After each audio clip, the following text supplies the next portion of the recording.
Hola, muy buenas tardes, ¿cómo están? Nos da muchísimo gusto saludarles en este su programa de Descubriéndonos. Hola, ¿cómo estás, José? Mauricio, ¿cómo les va? Buena tarde. ¿Qué tal? Buenas tardes, qué gusto. Muy bien, Igual. Luz. José, saludos a todos, saludos a todos. Bueno, imposible que no demos cuenta que en esta semana de nuestro programa estamos por atravesar la conmemoración del Día de las Madres en México. Y pues es un día importante, es un día peculiar en el que me parece que es interesante que vayamos y demos el acento. Y como bien decías, José, bueno, pues como Mauricio sugirió el título, pues entonces que Mauricio empiece. ¿Por qué importante ir a hablar del asunto de las madres, Mauricio? Y tiene que ver con un desarrollo lógico, como yo lo planteé. Bueno, está bien. Bueno, díganme que en qué territorio no esto de hablar de las mamás tiene una importancia vital. Preguntémosle a Freud, preguntémosle a cualquier psicoanalista, terapeuta, por el lado que quieran, ¿no? Quien quieran. Eh, Evidentemente la figura de la madre es absolutamente primordial para la constitución de los chiquitos, para el desarrollo, entre comillas, sano de cualquier ser humano. Bueno, la figura de la madre es absolutamente fundamental y se han escrito ríos de tinta en torno a este lugar, ¿no? Por supuesto, para Freud tenía que ver con en su Edipo, con el personaje que prácticamente circulaba toda la cuestión libidinal, ¿m? Y que, bueno, por supuesto, su importancia era absolutamente de primer orden. Yo diría que en muchos sentidos, y para algunos autores prácticamente es la figura absolutamente predominante en esto. Y bueno, con Lacan ocurrió un pequeño giro, ¿no? No deja de ser la madre absolutamente fundamental, pero sí hay un giro de Lacan a Freud y hay una especie de acento en la función del padre. Pero, reitero, no creo que haya, olvídense ya de terapéutica, de cualquier ámbito cultural, de cualquier ámbito, lugar de la madre. Y en México, ¿qué decir, no? Por ahí alguna vez escuché en broma un tanto, que para poder hablar español se necesita entender bien dos palabras, ¿m? La madre y qué pedo, porque está toda madre, que 20,000 variaciones, ¿no? Esa madre, aquella otra madre, bueno, la madre va para todo, entonces, esto no es una casualidad, ¿no? Esto no es una casualidad. Entonces, la figura de la madre, por supuesto que es central en el ámbito que ustedes quieran, psicológico, social, cultural, etcétera, etcétera, ¿no? Ujú. Sí, Esto digo, para empezar. para empezar. Sí, sin lugar a dudas, claro que tiene un lugar preponderante, no, no podemos dejarlo de lado. Sin embargo, tiene sus asegúnes, ¿no, José? Porque finalmente, sí, sí es cierto, todo el mundo habla de la madre y se le da un lugar y una serie de cosas, pero también le cae encima una carga pesada, ¿no? Siempre, o muchas de las madres están siempre con esta cuestión de tratar de ser la madre perfecta, la de siempre estar tratando de llegar a un estándar que quién sabe cuál sea, pero siempre es muy alto porque nunca lo llenan. Y por otro lado, pues esto no es sin consecuencia con el tema de los hijos, ¿no? Sí, incluso, por ejemplo, si rastreamos el tema de la madre, por ejemplo, en el México prehispánico, Tonatzin significa nuestra madre, y bueno, nuestra madrecita. Y si decimos Tonantzintli, es nuestra madrecitita. Recuerden que en el náhuatl, cuando se utiliza el diminutivo, lo hacemos más grande, lo hacemos honorífico. Y entonces la Virgen de Guadalupe se convierte en la madre de los mexicanos porque ocupa el lugar de Tonantzintli, de nuestra Sagrada Madre. Entonces, por eso la Virgen de Guadalupe tiene ese poder, digamos, tan poderoso en la cultura mexicana, que pues los 12 de diciembre la gente va con la Sagrada Madre a pedir favores, a pedir su intermediación para una serie de cosas. Principios muy mágicos, pero bueno, es a lo que van. Y esto que tú misma dices, Luz, de Lacan, fíjate que es interesante, decía que la mujer era difícil de reconocerla como la mujer, pero no como madre. O sea, la madre, digamos, como que eso ya hay un rol, hay un papel, hay una cuestión específica, mientras que la mujer es algo que de alguna forma es una por una, no se sabe decir cómo, es algo, o sea, de repente hay gente que dice, es que yo me siento mujer o yo pienso como mujer. Yo no diría, bueno, qué bien, ¿qué es eso? ¿Cómo piensas o qué dices? O sea, ¿por qué no se puede? Esta parte, o ser hombre tampoco, ellos no crean que es una cuestión así, pero ser madre sí. Y entonces Lacan decía esa parte como de ser madre facilitaba todo ese trámite. Y también el propio Lacan, en algún momento, cuando están preguntando sobre por qué estas figuras, digamos, Sade, Masog, todas estas figuras, Maupassant, todas estas figuras de los hombres perversos y todo eso, que qué pasaba con las mujeres. Y Lacan dijo, bueno, las mujeres subliman su perversión y sus cosas como por ser madres. Entonces ahí también está esta parte donde en el rol de la educación, las madres se permiten ciertas crueldades que quieren hacer jugar necesarias dentro de la educación de los hijos. Entonces ahí vienen las bofetadas, ahí vienen todo ese tipo de cosas, las manipulaciones. Recuerden que Germán de esa hablaba del síndrome de la madre mexicana, de Sara García, de esta madre sufriente, toda manipuladora a partir del dolor, y entonces eso hacía que los hijos tuvieran que actuar de una manera en que ella lo tenía todo prefigurado. Entonces, efectivamente, como tú dices, Luz, o sea, ser madre tiene sus luces y sus sombras en todos los planos, ¿no? Como mujer, que eso queda eclipsado, donde es sobreterminado el ser madre, con la cuestión que ya tiene una serie de elementos a ser medidos, si está bien o no por la sociedad, y donde ella misma se exige necesariamente sentir toda esa serie de cosas. Y pues bueno, para la gente que nos está escuchando, una buena madre puede odiar a sus hijos a veces, puede estar muy molesta muchas veces, puede estar preguntándose qué burrada hice, porque tuve hijos. Y que eso no es incorrecto, o sea, es simple y sencillamente la condición necesaria de ser un ser humano enfrentado a una serie de conflictos y problemas, ¿no?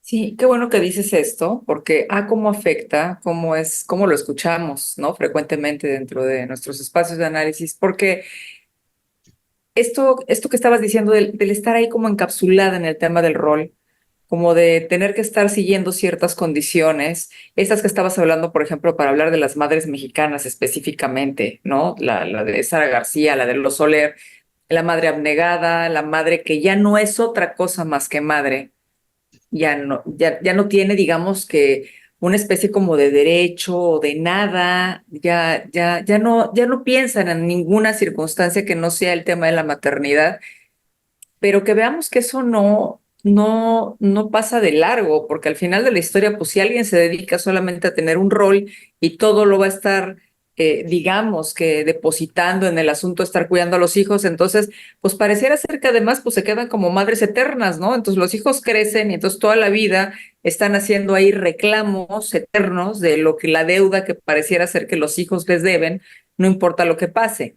Y van creciendo, los chicos se vuelven rebeldes, tienen otro tipo pues de decisiones que no necesariamente son coincidentes con las que se supone que los padres les debieron haber puesto, particularmente las madres, y se empiezan a jugar cosas muy complejas, ¿no? Pero bueno, hablando en específico de ellas, qué terrible este asunto en el que dejan de ser todo lo que sea por simplemente convertirse en madres y que eso tiene consecuencias terribles para ellas, ¿no? Porque los hijos crecen, porque a veces las parejas pues caminan también por otros lugares porque finalmente tampoco estuvieron ya ahí, digamos que teniendo algún tipo de mirada de parte de ellas. Y las cosas van cambiando terriblemente y no saben qué hacer después, ¿no? Porque lo único que saben pues es ser madres. O no sé cómo lo veas tú, Mauricio. Bueno, siguiendo con esta idea que abre José, ¿eh? Freud señaló en su momento que la mujer era el continente negro. ¿Quién sabe qué desea una mujer? Ujú. Mientras que en efecto, una madre parece que está mucho más localizado que desea. Por eso es mucho menos enigmático, puesto en términos de Lacan, pues lo que decía la madre es un falo, que tiene que ver con ese niño, con ese hijo. Ese deseo parece ser mucho más transparente. Digo parece porque a veces no es tan simple, pero justo, si me permiten un poco una versión muy sintetizada y con ello peligrosamente, espero que no se entienda una situación así de simple, pero bueno, para Lacan el deseo de la madre no es un deseo cualquiera, es un deseo que puede organizar o que puede desorganizar, es un deseo que puede dar estructura o que puede perder dentro de esa estructura. Cuando un niño queda atrapado en ese deseo de la madre como casi un deseo exclusivo, sin que intervenga un padre, hay consecuencias y no son menores esas consecuencias. Entonces, eso visto desde Lacan, pero sí me parece interesante esta cuestión porque parecería que como mujer es mucho más complejo averiguar qué desea, pero no como madre. Como madre parece que desea a su hijo o a sus hijos, pero de una manera, insisto, que puede ser terriblemente compleja. ¿Eh? El chiquito o chiquita puede quedar atrapada en ese deseo y eso tiene consecuencias muy serias.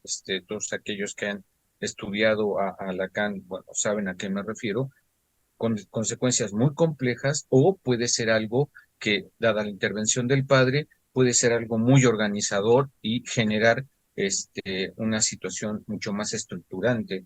Entonces, ahí está esta condición, ¿no?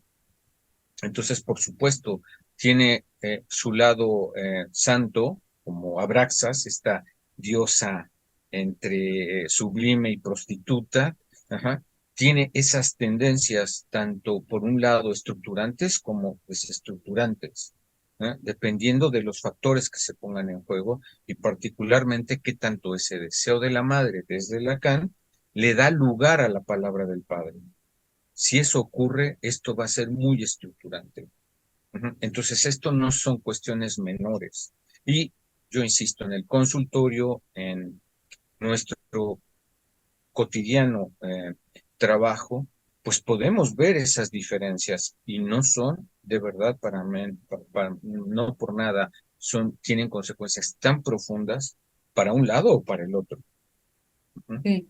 Importante de esto que señalas, Mauricio, comentarles a las personas que nos están siguiendo eh, que este asunto de darle lugar al padre, ¿no? Cuando estamos hablando de este tipo de cosas, es el estar pensando en si la madre solamente está orientada a ser madre, a solamente estar con los hijos, a que todo lo que está alrededor de sus vidas sea la maternidad.